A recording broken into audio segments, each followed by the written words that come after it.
Assalamualaikum warahmatullahi wabarakatuh. Nama saya Raffi Andika Rizky dari kelas 5E. Di sini saya akan menjelaskan materi tentang ada dua materi lebih tepatnya tentang pendidikan dan perubahan sosial budaya serta materi tentang manusia dan sejarah kebudayaannya. Yang pertama saya akan membahas tentang pendidikan dan perubahan sosial budaya. Sebelumnya mungkin ini saya akan menjelaskannya secara singkat saja karena sudah merangkum dari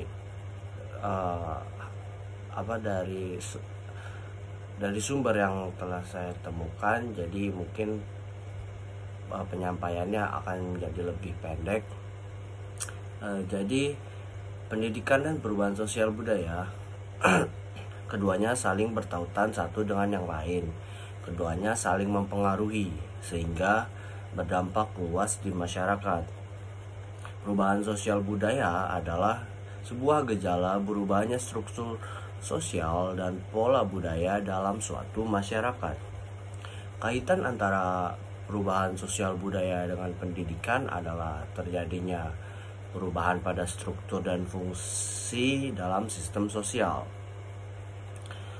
yang mana termasuk di dalamnya adalah pendidikan, karena pendidikan ada dalam masyarakat, baik itu pendidikan formal maupun pendidikan non formal. Dan di sini ada proses di mana suatu penemuan baru diciptakan atau ditemukan. Contohnya adalah yang pertama, kini anak-anak gandrung bermain PlayStation atau video game. Yang kedua, mereka lebih tertarik dengan mainan elektronik daripada bermain dakon atau gerobak sodor, galaksin, petak umpet, petak jongkok, dan lain-lain. Yang ketiga, akibatnya anak sekarang cenderung lebih memiliki sifat yang individualistik karena mereka lebih gemar bermain dengan alat elektronik yang telah disebutkan tadi daripada memainkan permainan yang tradisional. Yang keempat adalah akibat tidak langsung yang menonjol dari gejala tersebut adalah perilaku generasi muda yang kurang sabar, kurang toleransi, menyayangi sesuatu yang praktis dan cepat. Itu adalah penjelasan singkat dari saya mengenai pendidikan dan perubahan sosial budaya. Materi selanjutnya adalah tentang manusia dan sejarah kebudayaannya. Manusia dan sejarah kebudayaan merupakan salah satu ikatan yang tidak bisa dipisahkan dalam kehidupan ini.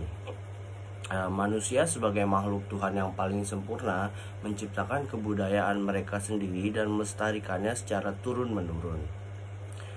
Budaya tercipta dari kegiatan sehari-hari dan juga dari kejadian-kejadian yang sudah diatur oleh Yang Maha Kuasa. Manusia di dunia ini memegang peranan yang unik dan dapat dipandang dalam beberapa segi. Misalnya, manusia dipandang sebagai kumpulan dari partikel-partikel atom yang membentuk jaringan-jaringan sistem atau ilmu kimia. Manusia merupakan makhluk biologis yang tergolong dalam golongan mamalia, dan manusia sebagai makhluk sosial yang tidak dapat berdiri sendiri dan lain sebagainya. Manusia sendiri diciptakan oleh Tuhan sebagai makhluk hidup yang paling sempurna, melebihi ciptaan Tuhan yang lain seperti contoh tumbuhan dan hewan.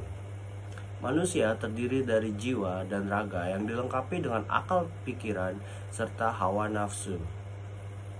Tuhan menanamkan akal dan pikiran kepada manusia agar dapat digunakan untuk kebaikan masing-masing dan untuk orang di sekitar mereka. Manusia diberikan hawa nafsu agar mampu tetap hidup di bumi ini, dan salah satu hakikat manusia lainnya adalah manusia sebagai makhluk sosial, hidup berdampingan satu sama lain, berinteraksi dan saling berbagi. dan mereka tidak akan pernah bisa untuk hidup sendiri.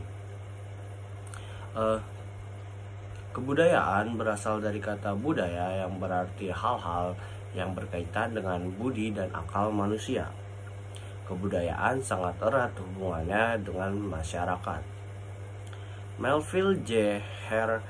Herkovitz dan Bronislaw Malinowski mengemukakan bahwa segala sesuatu yang terdapat dalam masyarakat ditentukan oleh kebudayaan yang dimiliki oleh masyarakat itu sendiri.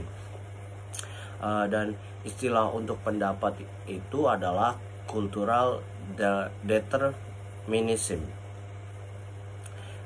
Definisi kebudayaan itu sendiri adalah sesuatu yang akan mempengaruhi tingkat pengetahuan dan meliputi sistem ide atau gagasan yang terdapat dalam pikiran manusia. Sehingga manusia dalam kehidupan sehari-hari, kebudayaan itu bersifat abstrak. Namun kebudayaan juga dapat kita nikmati dengan panca indera kita. Misalnya lagu, tari, dan bahasa merupakan salah satu bentuk kebudayaan yang dapat kita rasakan. Di sini ada contoh manusia Indonesia dalam hal kebudayaan saat ini mengalami berbagai rintangan dan halangan untuk menerima serbuan kebudayaan asing yang masuk lewat globalisasi atau perluasan cara-cara sosial melalui antar benua. Dalam hal ini, teknologi informasi dan komunikasi yang masuk ke Indonesia turut merubah cara kebudayaan Indonesia tersebut, baik itu kebudayaan nasional maupun kebudayaan murni yang ada di setiap daerah di Indonesia.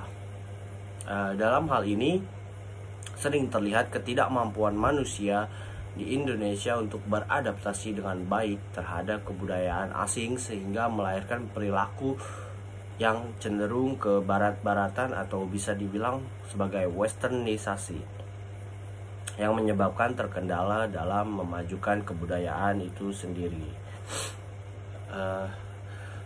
Itu adalah materi singkat yang saya sampaikan, ya bahwasanya jika ada salah kata atau penjelasan yang kurang baik dari saya, sekiranya saya meminta maaf. Saya pikir untuk materi ini cukup. Saya tutup. Wassalamualaikum warahmatullahi wabarakatuh.